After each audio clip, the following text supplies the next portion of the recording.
പൃഥ്വിരാജ് നായകനായ I nobody ചിത്രത്തിന്റെ 2 ദിവസത്തെ world wide box office collection report ഇപ്പോൾ പുറത്തു വന്നിരിക്കുകയാണ്.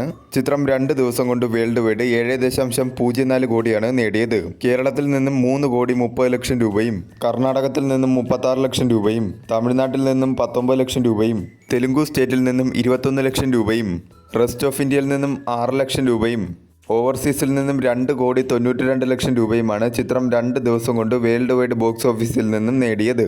ആവറേജ് ബോക്സ് ഓഫീസ് പെർഫോമൻസ് ആണ് ചിത്രം 2 ദിവസം കൊണ്ട് വേൾഡ് വൈഡ് ബോക്സ് ഓഫീസിൽ നിന്നും കാഴ്ചവെച്ചുകൊണ്ടിരിക്കുന്നത്. ചിത്രത്തിന് ഒരു മിക്സർ ആയിട്ടുള്ള റെസ്പോൺസ് ആണ് എല്ലാ മേഖലയിൽ നിന്നും ലഭിച്ചുകൊണ്ടിരിക്കുന്നത്.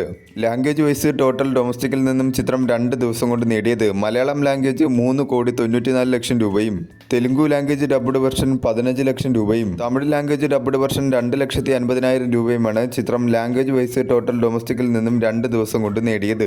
വർക്കിംഗ് ഡേയ്സിലെ ചിത്രത്തിന്റെ ബോക്സ് ഓഫീസ് പെർഫോമൻസിനെ ആശ്രയിച്ചിരിക്കും ചിത്രത്തിന്റെ വിജയപരാജയങ്ങൾ. വരും ദിവസങ്ങളിൽ ചിത്രത്തിന്റെ ബോക്സ് ഓഫീസ് പെർഫോമൻസുകൾ എങ്ങനെയിരിക്കുന്നോ അതുപോലെയായിരിക്കും ചിത്രത്തിന്റെ വിജയപരാജയങ്ങളെ നിർണ്ണയിക്കുന്നത്.